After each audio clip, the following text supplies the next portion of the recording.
Everyone, welcome to chemistry mind maps. आज की video में हम डिस्कस करेंगे de Broglie relation and its significance, how we calculate the wavelength of material particle with the help of de Broglie relation. तो Einstein हमारे scientist थे, उन्होंने हमें बताया था, आइंस्टाइन साइंटिस्ट थे, उन्होंने हमें बताया था इन 1905 that light has dual nature. Light का क्या होता है? Dual nature. Dual means double. Light has dual nature.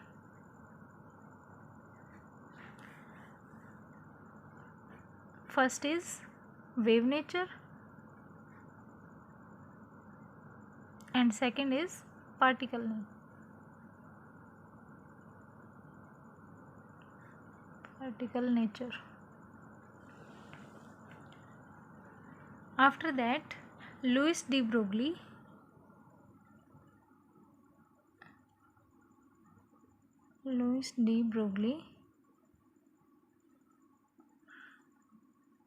ने फर्दर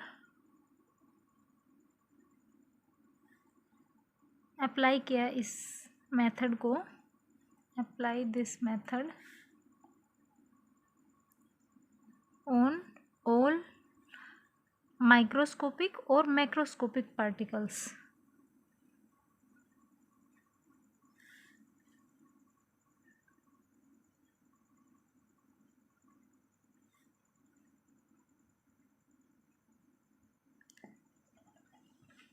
डी ब्रोगली ने जो आइंस्टीन का आइडिया था उसको फर्दर अप्लाई किया माइक्रोस्कोपिक और मैक्रोस्कोपिक पार्टिकल्स पे, और उन्होंने बताया जैसे लाइट का ड्यूअल नेचर होता है वैसे ही हर माइक्रोस्कोपिक ऑब्जेक्ट हो या मैक्रोस्कोपिक ऑब्जेक्ट हो उसका भी क्या होता है? Dual nature.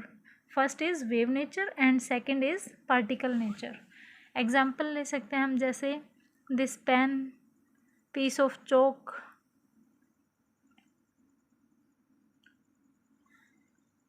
Electron, proton, etc. all have dual nature. One is wave and other is particle nature. अब क्वेश्चन आता है हम डी ब्रोगली रिलेशन को कैलकुलेट कैसे करेंगे, ड्राइव कैसे करेंगे। इसके लिए हम दो थ्योरी यूज़ करेंगे। First is Einstein theory and second is Planck's quantum theory. Planck's quantum theory.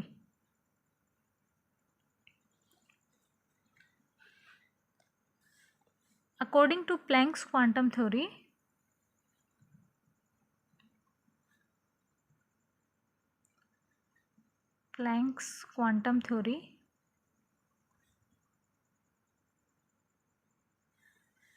Energy किसके प्रोपोर्शनल थी? हमने प्लैंक्स क्वांटम थ्योरी की थी, उसमें एनर्जी प्रोपोर्शनल होती है frequency of incident radiation. This is frequency. Energy is proportional to the frequency of incident radiation. और proportionality को हम रिमूव करेंगे तो यहाँ पे आ जाएगा हमारे पास कांस्टेंट, जो कि होगा Planck's constant h and this frequency. h की वैल्यू हमें पता है होती है 6.626 इंटू 10⁻⁻34 जूल सेकेंड। ये हमारे पास आ गई फर्स्ट इक्वेशन। ये तो हमने अप्लाई किया प्लैंक्स क्वांटम थ्योरी को। सेकंड हम अप्लाई करेंगे Einstein theory. According to Einstein theory,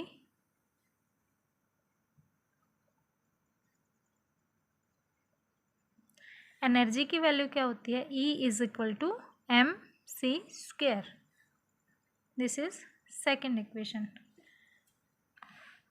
now in both this equation left hand side is equal, both side represent the energy, so right hand side also equal, so we can put h nu is equal to mc², and nu we know universal relation C is equal to nu into lambda, frequency into wavelength is equal to velocity of light। यहाँ से हमारे पास value आ जाएगी nu is c by lambda. इसको हम further यहाँ पे पुट करेंगे एच न्यू की जगह पे C by lambda. H C by lambda is equal to हो जाएगा हमारे पास एम सी स्क्वेयर। एक सी से एक सी कैंसिल आउट हो जाएगा यहाँ पे, और हमारे पास लेमडा को हम इस साइड ले जाएंगे, ये एम सी है, ये इधर डिवाइड में आ जाएगा, तो लेमडा की वैल्यू हमारे पास हो जाएगी यहाँ से एच अपॉन एम सी। ये रिलेशन अप्लाई होता है इन केस ऑफ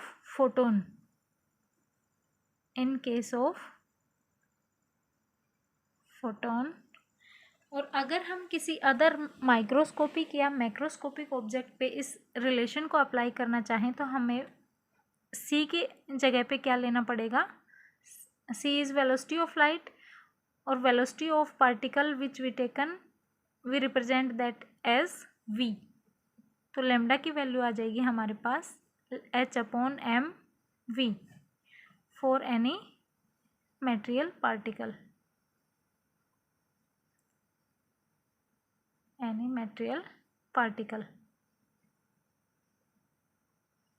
और एम वी हमें पता है क्या होता है, मोमेंटम की वैल्यू होती है P is equal to M V. तो एम वी के प्लेस पे हम पुट कर सकते हैं क्या, P। तो हमारे पास रिलेशन आ जाएगा यहाँ से lambda is equal to H upon P।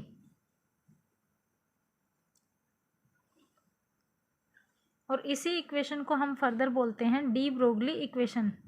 Lambda is equal to H upon M V और lambda is equal to H upon P. This is de Broglie equation. De Broglie equation.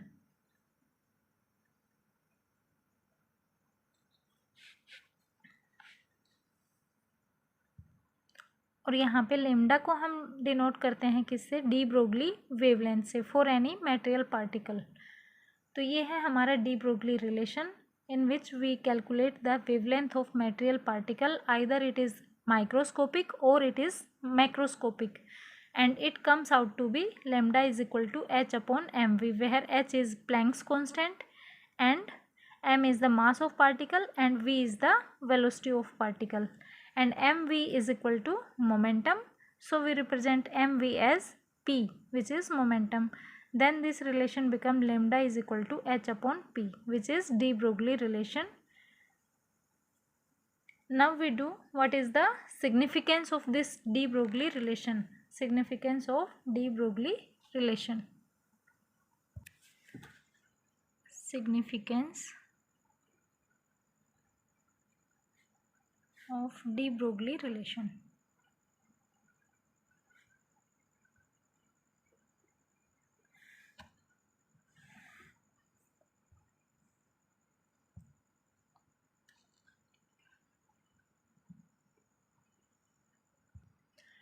And for this we take two numerical question. उनसे हमें समझ आएगा कि de Broglie relation का significance किसके लिए है। फर्स्ट क्वेश्चन इज, हमें कैलकुलेट करना है, कैलकुलेट वेवलेंथ ऑफ इलेक्ट्रॉन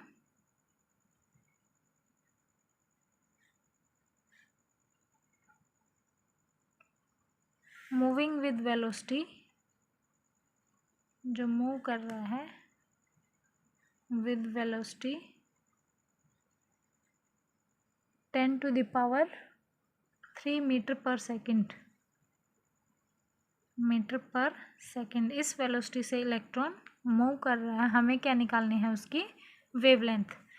तो वेवलेंथ के लिए हमारे पास डी ब्रोगली रिलेशन हमें पता है, क्या वैल्यू आई थी, lambda is equal to H upon M V. H is Planck's constant and m is mass of material particle taken, here is it is electron, so we take the mass of electron. अगर हम यहाँ पे value put करते हैं तो हमारे पास आएगी यहाँ पे value 6.6 into 10 to the power minus 34 joule second, या in terms of kilogram metre square पर सेकेंड। और mass of electron in kilogram हमें पता होता है 9.1 इंटू 10⁻31 kg। एंड वेलोसिटी हमें गिवन है यहाँ पे क्या है 10⁻³ मीटर पर सेकेंड। यहाँ पर सेकेंड से पर सेकेंड कैंसिल, किलोग्राम से किलोग्राम और 1 मीटर से metre.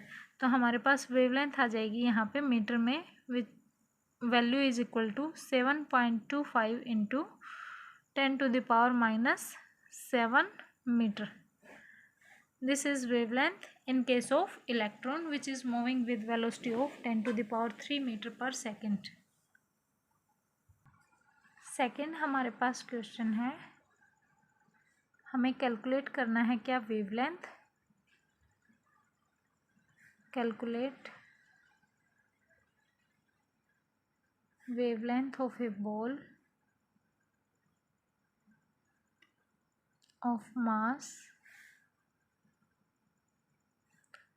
0.1 kilogram moving with the velocity of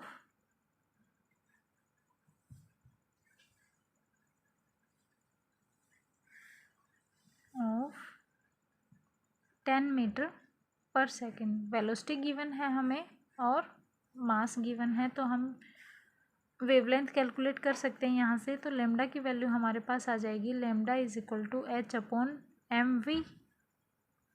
h की value Planck's constant 6.626 into 10⁻34 kilogram metre square पर second.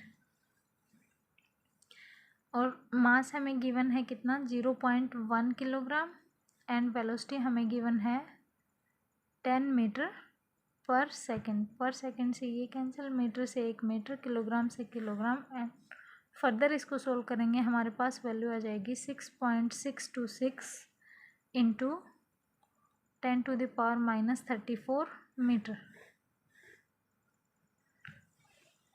So in both these questions we have to calculate the wavelength in case of electron and in case of ball.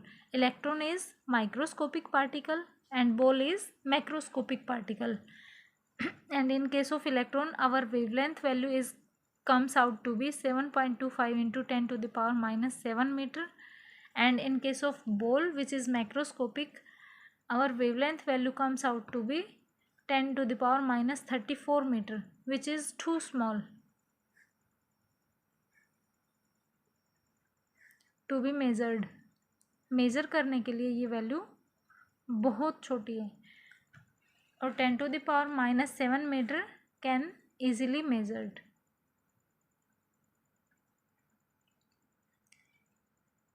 इसको हम easily measure कर सकते हैं।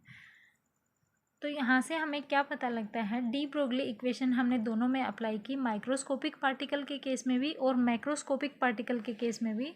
तो हमें पता लगा कि de Broglie equation is applicable and more suitable in case of microscopic particles like electrons, and the wavelength value can be easily measured. But in case of macroscopic particle, जो बड़े particles होते हैं, large particles होते हैं, उनके case में wavelength की value इतनी स्मॉल आती है कि उसको मेज़र करना बहुत डिफ़िकल्ट होता है। तो उसके लिए वो इतनी वैलिड नहीं रहती डी ब्रोगली इक्वेशन। हम अप्लाई कर सकते हैं दोनों पे, लेकिन इसका सिग्निफिकेंस है ओनली फॉर माइक्रोस्कोपिक पार्टिकल्स। और न्यूमेरिकल्स करते हैं हम इस पे बेस्ड। फॉर एग्जांपल हमें कैलकुलेट करना है क्या mass of photon, calculate mass of photon with wavelength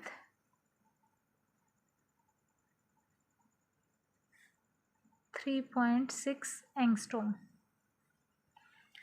तो यहाँ पे हमारे पास लेमडा की वैल्यू गिवन है कितनी 3.6 एंगस्ट्रॉम। एंगस्ट्रॉम होता है 10⁻⁻10 मीटर, तो हम इसको लिख सकते हैं 3.6 इंटू 10⁻⁻10 मीटर। और यहाँ पे हम अप्लाई करेंगे de Broglie equation by D Broglie equation, हमारे पास लेमडा की वैल्यू आती है lambda is equal to h/mv, और मास की वैल्यू निकालना चाहें तो लेमडा यहाँ पे डिवाइड में आ जाएगा, तो m हो जाएगा हमारे पास h/λ इंटू v। h की वैल्यू हमें पता है क्या है, 6.626 इंटू 10⁻⁻34 जूल सेकेंड। लेमडा हमें गिवन है किस में, मीटर में, 3.6 into 10⁻10 metre. And velocity is with the speed of light. Photon की हमें कैलकुलेट करने हैं, photon travels with speed of light which is 3×10⁸ metre पर सेकेंड। यहाँ से हमारे पास क्या आ जाएगा, मास की वैल्यू आएगी हमारे पास 6.135 इंटू 10⁻⁻29 किलोग्राम।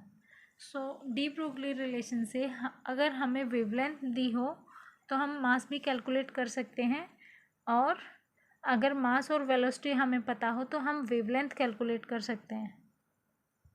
नेक्स्ट क्वेश्चन है हमारे पास, हमें कैलकुलेट करना है, calculate de Broglie wavelength of an electron. Electron की हमें डी ब्रोगली वेवलेंथ कैलकुलेट करनी है, जिसको हमने एक्सेलरेट किया है, that has been accelerated from rest through a potential difference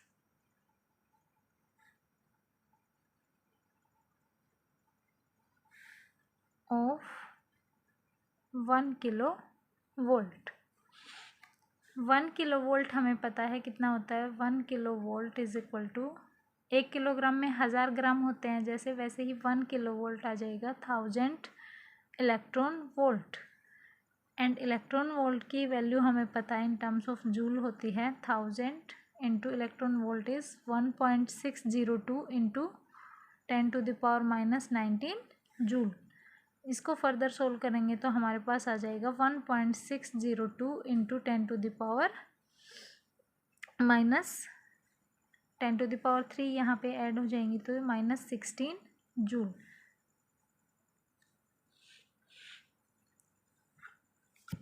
और काइनेटिक एनर्जी हमें पता है, काइनेटिक एनर्जी होती है 12mv²। इसकी वैल्यू हम पुट कर सकते हैं यहाँ से, 12mv² is equal to 1.602 into 10⁻⁻16 of joule. यहाँ पे m की value mass of electron put करेंगे तो हमारे पास आ जाएगी 9.1 into 10⁻31 kg। And v² velocity हमें कैलकुलेट करनी है, is equal to 1.602 into 10⁻16 joule. यहाँ से हमारे पास v² की वैल्यू आती है 3.521 इंटू 10⁻14, और v कैलकुलेट करना चाहें तो हमारे पास आ जाएगा 1.88। 2 का स्क्वायर 4 होता है, दिस इज़ 3.5, 4 से कम, तो इसका स्क्वायर रूट लेंगे तो 1.88 के पास आ जाएगा, इंटू 10⁻, स्क्वायर रूट इसका करेंगे 14 का तो आ जाएगा 10⁻7 मीटर पर सेकेंड। अब इसको हम पुट करेंगे डी ब्रोगली रिलेशन में, lambda is equal to h/mv। v हमने कैलकुलेट कर लिया, यहाँ से h की value 6.626 into 10⁻34 kilogram metre square पर सेकेंड। डिवाइड करेंगे mass of electron into 10⁻31 kg into velocity जो हमने कैलकुलेट की है, वेलोसिटी उसकी वैल्यू आ जाएगी 1.88 इंटू 10⁻7 मीटर पर सेकेंड। इसको हम फर्दर सोल्व करेंगे यहाँ से तो हमारे पास वैल्यू आ जाएगी 3.87 into 10⁻11 metre. This is wavelength. Which we have to calculate. तो ये हैं डी ब्रोगली रिलेशन और उस पर based numericals and the significance of de Broglie relation which is for the microscopic particles. Although it is applicable to both macroscopic as well as microscopic, but its wavelength calculation is significant only for microscopic bodies. Okay, मिलते हैं next video में. Thank you so much for watching.